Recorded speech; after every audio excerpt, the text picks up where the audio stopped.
A peaceful gathering turns violent in Ferguson when shots were fired. A demonstration was taking place to mourn the second anniversary of Michael Brown's death when, according to a witness, a car struck one of the protesters. As the car drove away, gunfire was heard, causing panic. Luckily, no one was struck by the bullets. Right now, police are tight-lipped as to a motive. On August 9, 2014, Michael Brown, an 18-year-old black man, was fatally shot by Darren Wilson, a white officer, after a confrontation involving stolen cigarillos. The shooting sparked massive protests for weeks, with many chanting, "Hands up, don't shoot." Wilson was later cleared of all charges. A terrifying and chilling new threat against Chicago police. Gangs are promising to retaliate against police. And even more terrifying, the group of 3 gangs claim to have a sniper hunting police. President of the Fraternal Order of Police, Chicago Lodge 7, Dean Angelos Sr. goes on the record. Good evening, sir. Good evening. How did you learn of the threat to the police? Internal computer system message, officer safety alert, was shared with us a few days ago. I believe it was the 5th of August that we first became aware. One of our members sent a photo of his computer screen to us, and that's how we became aware of it. And is there a provocation, or why are the gangs suddenly putting a target on the police when sending a sniper out? Well, you know, prior to the release of the recent video that documented the shooting incident around the car chase with Mr. O'Neill, there was some, inaccurate rhetoric that came from attorneys representing the family. Also, the head of the IPRA, the Independent Police Review Authority, made some inflammatory remarks about how horrified and how shocking the videos were, and how the attorney was using language similar to this was an execution, Mr. O'Neill was shot in the back of the head, and all of it was inaccurate, but that was the narrative that preceded the release of the video, and we believe that was sort of fanning the flames that led to this type of a threat. Today, WikiLeaks is adding fuel to the conspiracy that there's more to a Democratic National Committee staffer's murder in D.C. than a robbery gone wrong. 27-year-old Seth Rich was shot and killed on July 10th as he was walking home on the northwest side of D.C. around 4 in the morning. We originally investigated the murder and reported from the ground last month at the scene of the crime. Rich's family made comments to the media that it might have been an attempted robbery, according to police, but Metropolitan Police told me there were no suspects, no witnesses, and no known motives. Given the recent DNC email leaks, Rich's death and his connection to the DNC has fueled speculation online that his murder might not have been random. Now, WikiLeaks founder Julian Assange has made a peculiar move. He's offering a $20,000 reward for information leading to a conviction in Rich's death, leading many to wonder, what's the connection? Is the conspiracy true? Whistleblowers go to significant efforts to get us material, and often very significant risks. As a 27-year-old works for the DNC, who was shot in the back, murdered just 2 weeks ago. That was just a robbery, I believe, wasn't it? No. Seth Rich was 27 years old when he was killed. He was the DNC's voter expansion data director. He was shot twice in the back. Now, the police have said that his killing could have been a robbery, but none of his personal belongings had gone missing. There have been no witnesses, and there were no suspects either. So that's led to a flurry of theories online that people saying that he was possibly the one who leaked these documents, these emails, tens of thousands of them, and that he has somehow been killed perhaps as a result of it. Now, Gloria Torres describes her partner Sarah Mills as a quiet, shy person, but she's speaking out about this. I haven't been the same since I found out about this. I just feel like almost a second-class citizen because they're not acknowledging that we're good people. We care about kids, we care about others.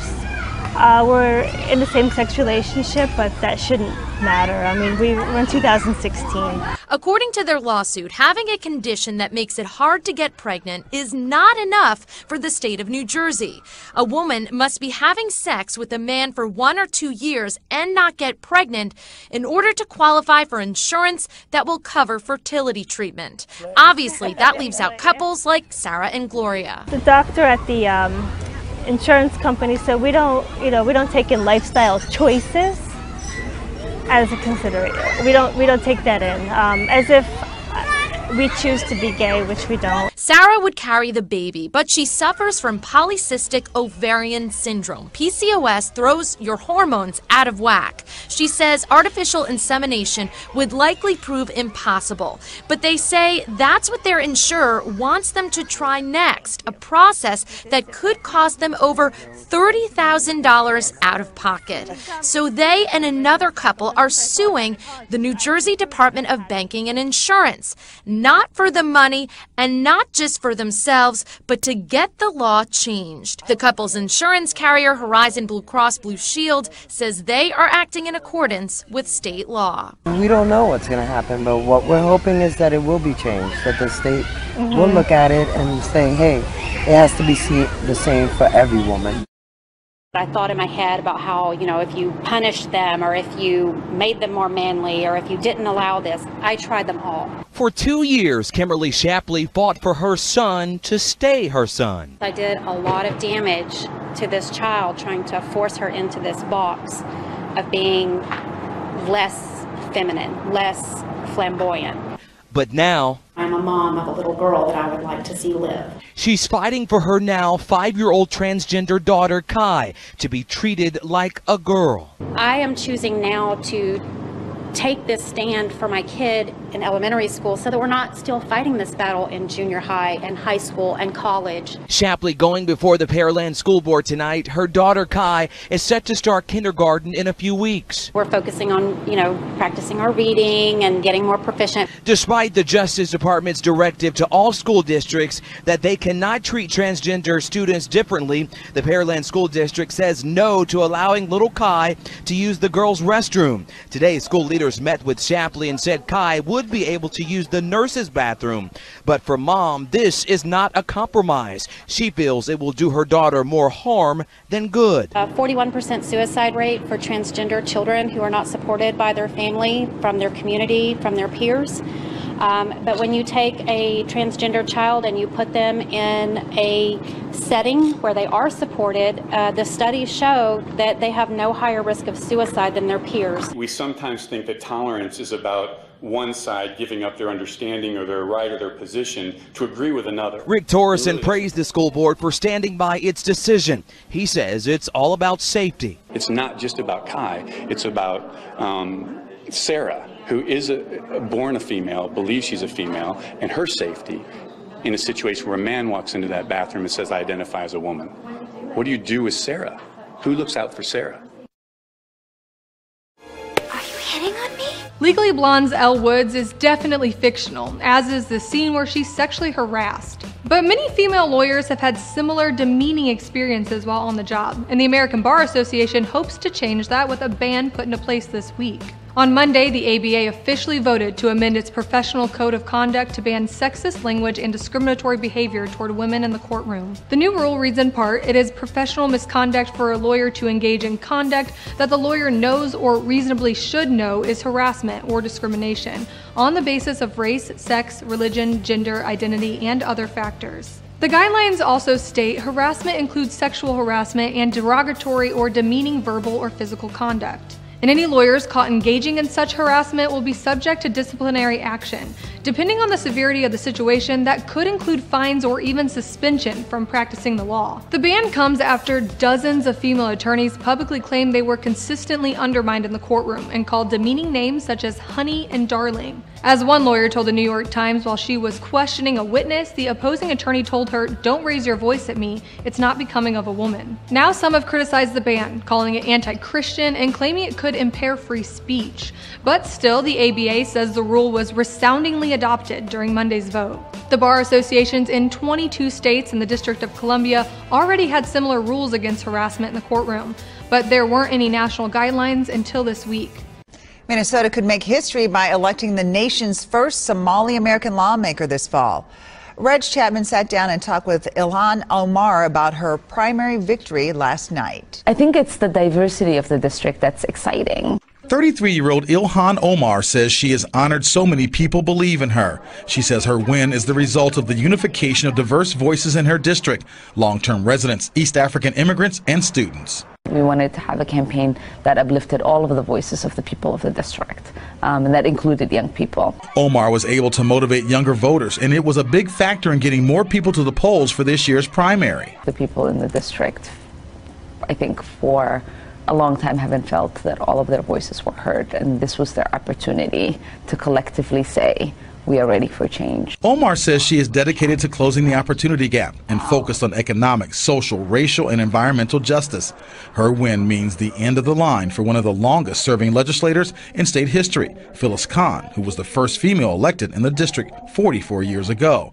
Omar says she is proud that her district continues to make history. And today, our district is ready to elect the first Muslim woman of East African descent to our state capital, and that's a brilliant story, and sort of a repeating history for our district. Reg Chapman, WCCO 4 News.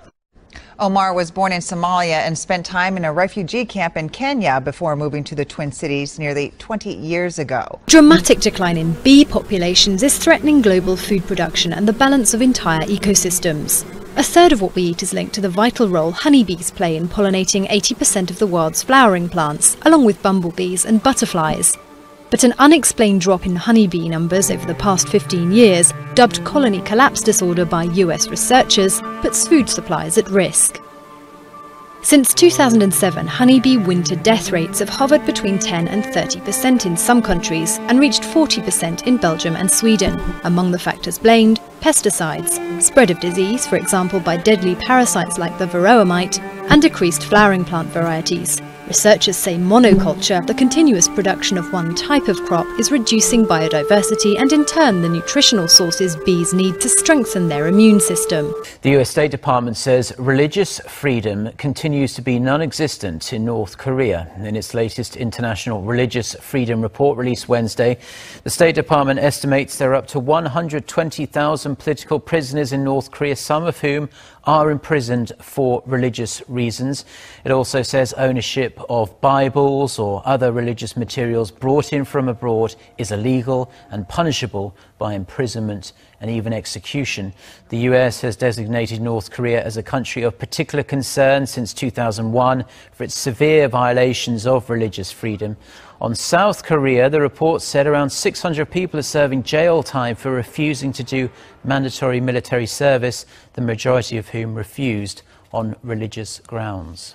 An evangelical church in Sweden is looking to convert Muslims in the Middle East to Christianity, and it's planning to use military drones to do so. The Livets Ord Church, whose name translates to Word of Life, announced this week it's going to use the drones to release thousands of small electronic Bibles into closed areas in the Middle East. The church's mission director told local news station SVT the Bibles are the size of pillboxes and don't require any electricity to work, and they'll reportedly be dropped from a high altitude by a contractor hired by the church. Since the announcement, Livets Ord's project has faced criticism from several media outlets for attempting an attack of sorts on ISIS. But the church's senior pastor said in a blog post, "This is not a political statement, nor a spiritual counterattack on terrorism.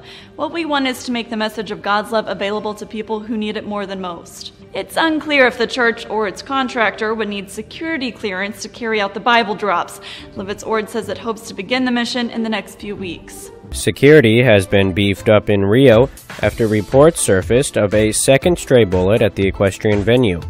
The Olympic Organizing Committee released a statement saying they are currently on site establishing the facts, adding that additional security has been deployed to the venue to support the investigation and to ensure the safety of everyone on site, which is our top priority. Gunshots could be heard all throughout the day. However, the facility is located on military grounds. And now Germany is planning to propose a ban on a full face veil in the wake of recent terrorist attacks that is, in the country. German Interior Minister Thomas de Maizière is going to propose a number of security measures, including a ban on a burqa and niqab on the full face for women in reaction to growing concerns about acts of terror in the country. Measures will also include boosting police numbers and video surveillance at railway stations and airports.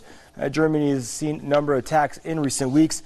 Daesh claimed responsibility for 2 of the incidents, banning the full face veil as well as revoking laws pertaining to dual nationality is likely to prove highly controversial in the European nation and may run into legal difficulty as well.